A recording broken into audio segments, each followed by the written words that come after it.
Assalamualaikum warahmatullahi wabarakatuh. Kami dari Apoteker Angkatan 45, kelompok 22 Klasta akan mensimulasikan video konseling terkait pengobatan kemoterapi kanker paru. Saya Terlina Destianti selaku apoteker. Saya Ibrahim Farnas selaku pasien. Selamat menyaksikan.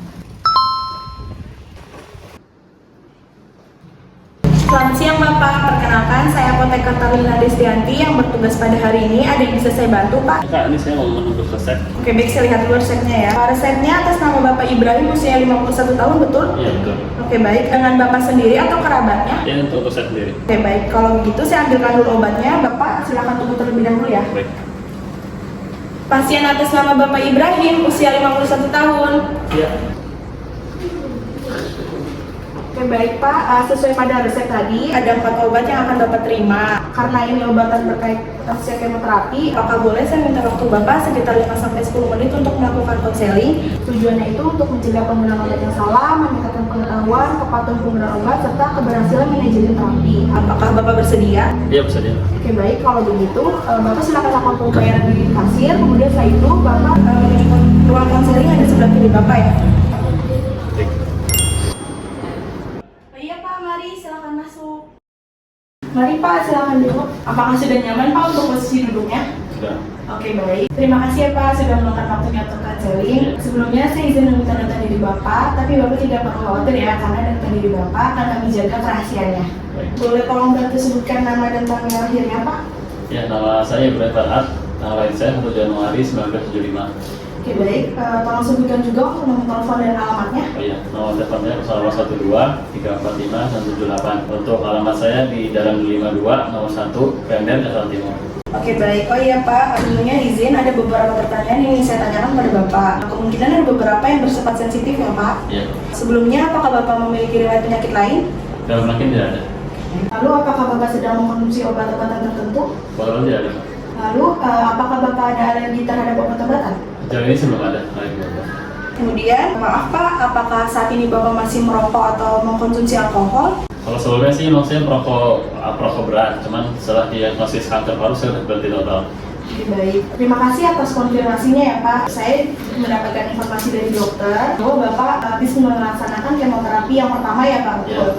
Oke, baik. Saya izin bertanya Pak, sebelumnya apakah dokter sudah menjelaskan terkait obat-obatan yang akan Bapak konsumsi ini? Sudah, cuman saya masih kurang paham sih. Untuk aturan pakainya apakah sudah dijelaskan Pak?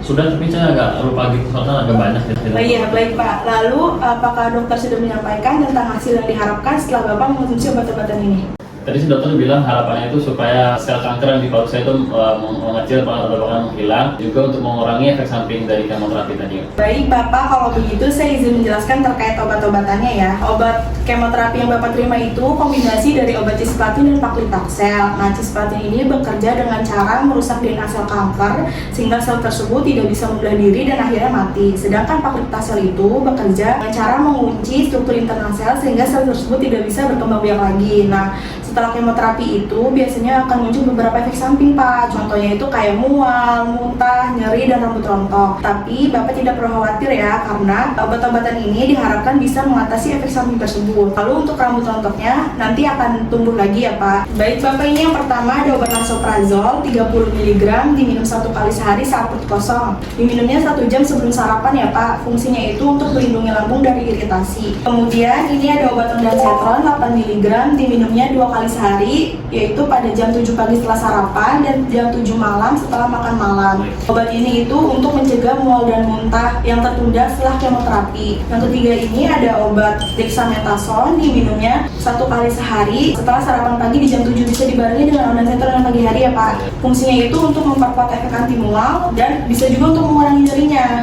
Nah, yang terakhir ini ada sirup lactulosa sebanyak 120 ml. Karena cisplatin dan obat anti mual itu menyebabkan sembelit, maka kalau Bapak belum BAB lebih dari 2 hari, Bapak bisa minum obat ini ya. Diminumnya itu 1 sendok makan sebelum tidur pada malam hari. Oke, baik. Nah, selain itu Bapak juga diwajibkan minum air putih 2-3 liter per hari, apalagi setelah kemoterapi selama 3 hari pertama ya Pak, karena untuk membantu ginjalnya dalam membersihkan sisa-sisa obatnya. Itu Pak, apa mudah dipahami untuk penjelasannya Pak? Ya, paham. Oke, baik. Untuk mengetahui kalau Bapak benar-benar paham terkait penggunaan obatnya, boleh tolong jelaskan kembali Pak tentang cara penggunaan obatnya? Oh iya, boleh. Jadi ini saya pertama tuh dikasih obat lansoprazol. Lansoprazol ini diminum 1 kali sehari, diminum saat perut kosong ya, Iya, betul, atau 1 Pak. jam sebelum sarapan. Baik, yang kedua itu ada ondansetron. Ondansetron ini diminumnya 2 kali sehari, dari jam 7 pagi sampai jam 7 malam.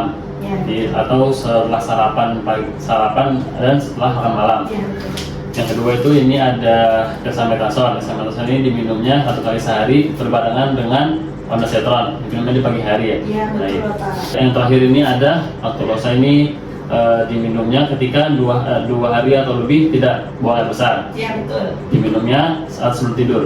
Ya, oke, sudah betul ya Pak cara penggunaan obatnya. Oh iya, kalau selama Bapak minum obat-obatan ini masih mengalami mual muntah yang hebat, kemudian ada keluhan lain seperti pusing berlebih, kemudian ada demam di atas 38 derajat Celcius, Bapak bisa segera hubungi ke dokter ya. Baik. Apakah ada hal yang ditanyakan Pak? Kalau mau tanya ini kalau untuk penyimpanannya gimana, Mbak? Apa Oh, disimpan iya. di taruh kulkas apa gimana? Oh iya, untuk penyimpanan obatnya, semua obat ini disimpan di suhu ruang aja ya Pak, terhindar dari sinar matahari langsung. Baik. Nah, kalau Bapak di rumah ada kotak obat-obatan ini bisa disimpan di kotak tersebut ya Pak. Lalu apakah ada yang ditanyakan kembali Pak? Sama mau tanya, ada nggak pantangan makanan atau minuman yang harus saya hindari? Ada ya Pak, Bapak hindari makan makanan yang mentah karena dapat membuat daya tahan tubuh Bapak menurun. Selain itu, hindari juga minuman berkafein tinggi, contohnya kayak kopi. Lalu, Bapak tidak disarankan minum minuman yang herbal ya Pak, atas izin dokter karena beresiko mengurangi efektivitas dari kemoterapinya. Nah, untuk itu Bapak bisa konsumsi makanan yang tinggi protein, contohnya kayak telur. Kemudian, Bapak juga konsumsi makan makanan dan sayuran yang matang. Dan perbanyak minum air putih 2-3 liter per hari ya Pak. Baik. Oke, apakah ada yang ingin tanyakan kembali Pak? Baik, lanjut. Baik Bapak, kalau tidak ada lagi yang ingin ditanyakan, ini obatnya. Kemudian ini ada kartu nama saya yang bisa Bapak hubungi jika ada hal yang ingin ditanyakan kembali. Terima kasih ya Pak, tetap semangat, semoga lekas sembuh. Terima kasih ya, Pak. Iya, sama-sama Bapak. Terima kasih kasih telah telah menyaksikan video konseling kelompok kami. Jangan lupa like, komen, Subscribe and share. dan